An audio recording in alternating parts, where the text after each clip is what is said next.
Chapter 12, Reinitialize. Sometimes the hardest part isn't letting go, but rather learning to start over. Nicole Sobon. There are points of inflection in many people's lives. I was a retired medical doctor and feeling lost, confused, and bewildered. At first, I thought it was a midlife crisis, and while there's some truth to that, it was also so much more. How could I distance myself from conventional religion and rely on science? How could I use the wisdom of history without being blinded by tradition? How could I facilitate my understanding with historical references without adapting their interpretation? I had to think differently. Science prides itself on reproducible results, which is as it should be. But isn't life and science about interpretation from a unique perspective? Scientific evaluation relies on changing one variable while keeping the others the same, including temperature, pressure, chemical composition, and countless other parameters. In every observation, our perspective is dictated by eons of evolutionary shortcuts or reference frames in our neural processing. We've evolved to ignore and simplify our reality. This gives us an evolutionary advantage. But what if we're overlooking something? What if our selective perceptions and constructs no longer serve us as they once did? Can we pull back the curtain of perception to the novel imagining of a child who sees their mother's face for the first time? Can we be privy to a deeper consciousness that prevailed in earlier development, or one that's developed but been ignored? Is something precious and beautiful hidden beneath the noise of the developmental and evolutional paradigms that no longer serve us? I'd discussed psilocybin with my husband and done a huge amount of research, reading every academic article I could find about psilocybin mushrooms, their effects on human physiology, and the early clinical trials. I read articles about models in mice and the stimulation of the 5-HT2AR receptor in the brain, which is thought to be responsible for most of the effects of psilocybin. If psilocybin is meant to give visions, it makes sense that the brain receptor that's activated by psilocin, the active metabolite of psilocybin, is the same receptor that many antipsychotic medicines for schizophrenia and for psychosis block. It seemed reasonable that a drug known to give visions would overlap with modern pharmacology, and that antipsychotic medicines would inhibit the same receptor that psilocin stimulates. As a retired academic surgeon, I carefully reviewed published studies about individuals treated with psilocybin for everything from smoking cessation to mindfulness and depression. I was impressed. Not all of the studies were carried out in the form of placebo-controlled academic trials, but it's a problematic substance to study. Participants would know whether they'd taken the placebo or the psilocybin. Still, they seemed like scientifically respectable early investigations. There are plenty of well-organized and professional legal therapy groups like Synthesis and Essence, and over 100 psilocybin treatment groups have been created throughout the world. There must be something to it. If people are kept from risky conduct while under the influence of psilocybin, it's a relatively safe substance. With that said, there are necessary precautions. It's not a good idea to take it if you have a history of psychosis or serious psychiatric disorders, and it doesn't appear to be an easy journey for those whose lives are ruled by fear or who are unwilling to face past trauma. Psilocybin is powerful, but it's no panacea. I decided to enroll in a study coordinated by Johns Hopkins University. It was unique in that it took the form of a questionnaire to be taken before and after self-administering illegally procured psilocybin mushrooms. I thought it was peculiar, but at least it provided a typical dosage, along with warnings and expectations. My husband and I and our close friend decided to try mushrooms at home. Our friend had done them a few times in college and was excited to do them again, but with a more scientific mindset. I irresponsibly reasoned that if I got in trouble and risked my medical license, I could at least say I was part of a study. We were worried that we wouldn't be able to find the mushrooms, as they were illegal, and I didn't know anyone who could supply us. Surprisingly, they were delivered to our door the next day after a few phone calls. So there I was, a physician procuring an illegal drug and risking my medical license. Worse, now I'm writing about it in a book. You can see why I'm using an alias, but I don't doubt that I'm putting myself at risk. Sometimes we must make hard decisions to proceed with something we're passionate about. My experience with using psilocybin was just too meaningful not to share. It was a beautiful day, and I suggested a light breakfast. I wanted to ensure we were all in a good mental state, and so we started joking about our past experiences before our psilocybin-assisted journey. I bought a micro scale and measured out 40 milligrams per kilogram each, or between 3 to 4 grams for each of us. They didn't taste too bad, and while they were a little musty and dry, it was tolerable. I'd read that psilocybin is more easily extracted by an acidic stomach, so we each drank a glass of orange juice. Beautiful, ethereal music played throughout the house, and I'd prepared light snacks in the kitchen and on our patio. After around 20 minutes, I started to notice subtle changes. I noticed enhancements in the complex wood grain patterns on the cabinets and wood floor in the kitchen. There was an undulating contrast between the lines of the wood. In fact, everything with delicate line work, like the carpet, showed a subtle rippling effect, and I hypothesized that I was witnessing low-level retinal and brain image processing. Oddly, I could suppress the experience with a heightened state of awareness. As soon as I relaxed and opened my mind, the enhanced edge detection and linear enhancement came back in a sinusoidal, horizontal movement. I realized that was probably because my eyes were making micro-saccades, or micro-tremors, an involuntary, high-speed, horizontal eye shift that facilitates retinal processing and helps the body to see. Although we still have a lot to learn, it seems that all animals with a central visual focal point, also called the fovea, make microsaccades. This observable phenomenon has been blamed for sober, psilocybin-free people perceiving movement in static, non-moving images. When the perceptive effects of interacting lines, shapes, and color contrasts are seen, a perceived deception of changing position can be observed, creating a false impression of movement. Interestingly, studies of decreased levels of consciousness have also examined microsaccades, which stop in a phenomenon known as ocular motor freezing when you observe something. If you're conscious and aware, transient inhibition of slight saccadic movement is associated with explicit visual perception. It was amazing to see a part of our hidden visual processing in action. I could stop the phenomenon simply by fixating on an object, either real or imagined. I was fascinated. Then everything became dynamic, bright, and overly beautiful. It was as if I'd switched from watching a cheap old television to a new 8K high-definition monitor. Although colors were more vibrant, complex patterns were simplified to fractals, almost like I was looking into a video game. Was I seeing the brain's rudimentary processing before visual refinement? Was the psilocybin opening the gates to other perceptions and thus flooding my capacity to process images? Or was I simply throwing my visual processing into temporary mayhem, leaving my visual cortex doing the best it could under the circumstances? Were these perceptions overwhelming the brain's computational power so that visual computations were simplified? And was this degradation caused by overstimulation, much like a computer game shifting to a lower resolution or using fewer frames per second when its processing power is taxed? Again, I studied this beautiful simplification of nature. By focusing my attention on an object or visual scene and ignoring the music and the dissociation from reality that was slowly overwhelming me, I could shift objects back to normality. The enhanced color perception and contrast were persistent, but the fractal simplification could be switched on or off based on my level of cognitive focus. I still remember the song to which I was opening my mind, Bear Story 2 by Luke Howard. As I unlocked my mind to the music, I started to cry from the overwhelming beauty and saw my visual reality melt into a stunning geometric scene.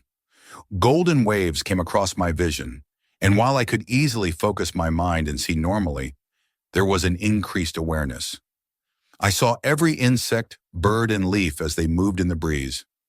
I was a nature lover, but I'd somehow always missed this wonder of beautiful complexity, even when it was right in front of my eyes.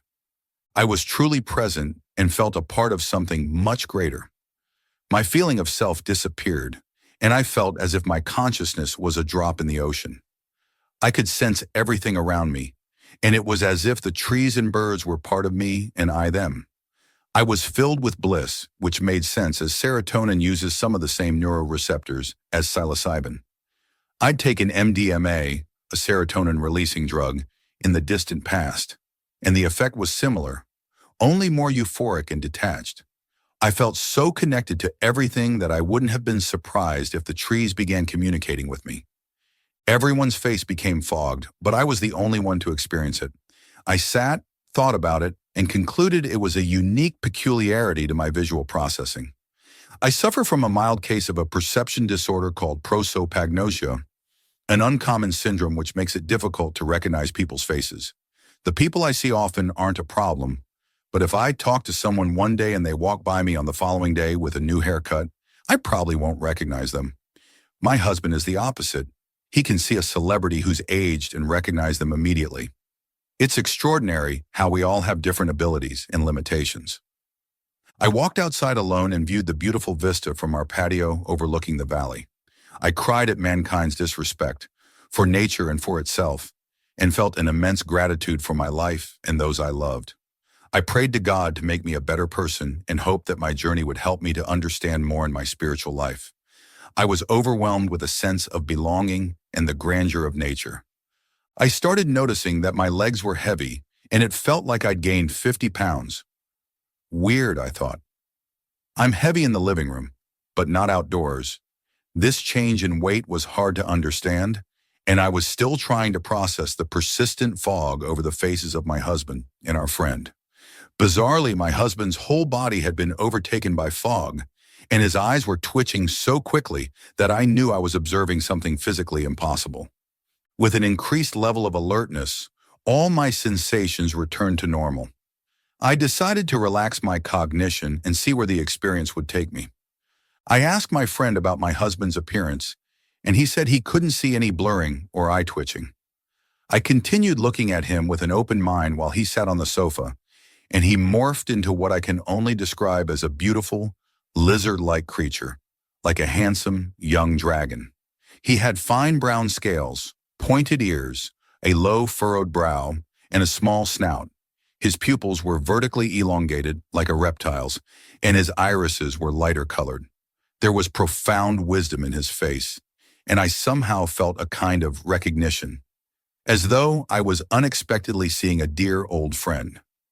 I wondered if visuals like this were behind the depictions of demons in ancient art, and it appeared to be proof that beauty is in the eye of the beholder. I could easily envision how someone ruled by fear and traditional religion would be afraid, thinking that my husband was demonic. Not me, though. I loved this journey into psilocybin-assisted vision. I was full of quiet confidence, with no fear whatsoever. I found myself utterly open to the experience and continued my analysis. It was at this time that I sensed a presence.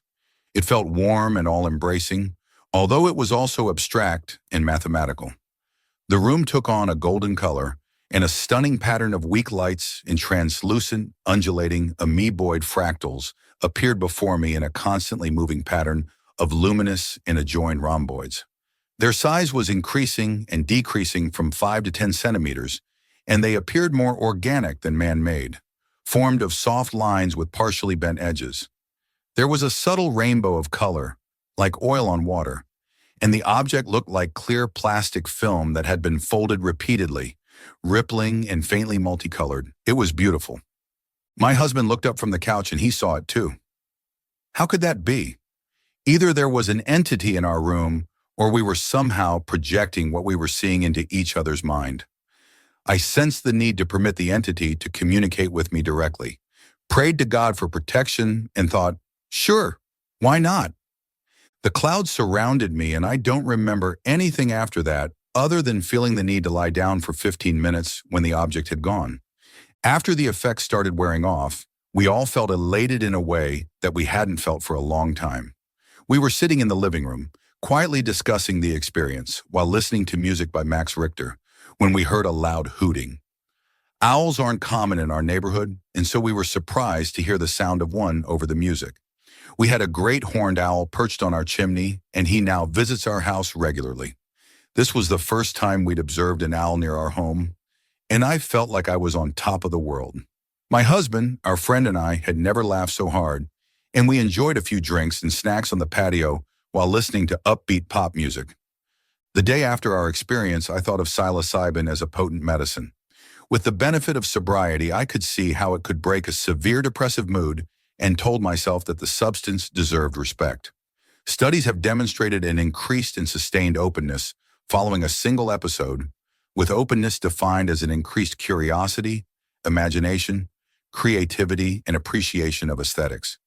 I could see how those studies had arrived at their results, and I also knew that it was true for me, especially when appreciating nature and tranquil, meditative music. I also continued to experience an increased saturation of color in my vision, as though I'd taken off a pair of sunglasses and could see a full range of colors again. It's amazing that a single dose can alter personality traits and vision, and that the change can be prolonged. Psilocybin is a powerful neurotropic drug. 2 days after psilocybin, while sitting in a dark room, I could relax my awareness and stare at a well-defined illumination source, such as the lit-up Apple logo on my laptop or the LED on the alarm clock, only to see it become three-dimensional and shift slightly in size and position. It was as if the Apple logo was a hole that I could stick my finger into. Hallucinogen persisting perception disorder, commonly described as flashbacks, is a well-known perceptual change in a subset of those who frequently use hallucinogens. Strange, I thought, to have flashbacks a couple of days after a single dose. They didn't bother me, though. I'd been on the lookout because I knew it was possible, and I don't think I would have noticed any changes if I hadn't been intentionally investigating through meditation.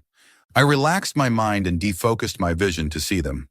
Maybe I was more sensitive to the effects, as the persistent visual changes are more common for those with a history of LSD use. For me, the symptoms were beautifully intriguing. Typically, flashbacks are described as imagined movement in the peripheral vision, the blurring of tiny patterns after images of objects or objects appearing larger or smaller than they are. In patients with heavy drug use and bothersome symptoms, different drugs have been used as a treatment, with an epilepsy drug proving to be particularly useful. 3 days after taking the psilocybin, I still felt amazing. It seemed that any problem could be solved with the proper effort. The experience was one of the top 10 in my life.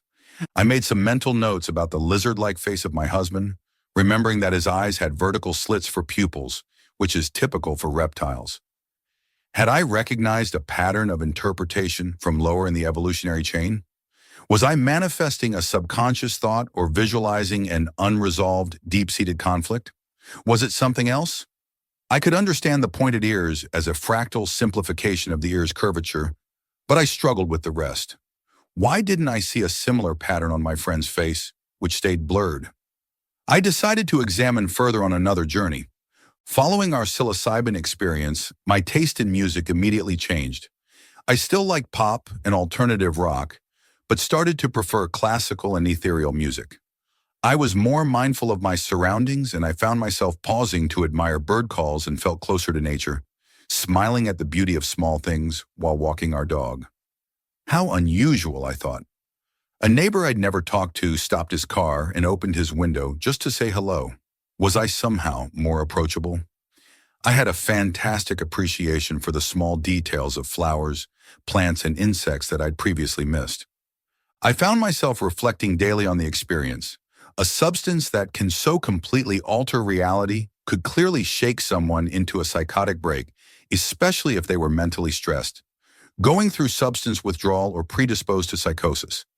I became increasingly convinced that people need to allow their preconceptions to fall by the wayside, their reality to be shattered, and to feel safe when trying psilocybin for the first time. I could see why people recommend having a guide and being in a place where they feel safe. Those who live a life based on fear should avoid psilocybin without explicit psychiatric care. Although I consider myself empathetic, I became more in tune with those around me and noticed I was paying more attention to other people. One day, the cashier at the grocery store was abrupt to me, bordering on rude. I know most of the cashiers on a first-name basis, and we regularly chat about our interests and our vacations, usually finding something to laugh about. This particular cashier was usually reserved, but this wasn't her typical conduct. Instead of getting upset, I felt an innate, empathetic sadness for her and asked her if everything was okay, only to find out that she was in a hard place in life. She said she appreciated my interest and kind words. One episode with psilocybin changed me, at least in the short term.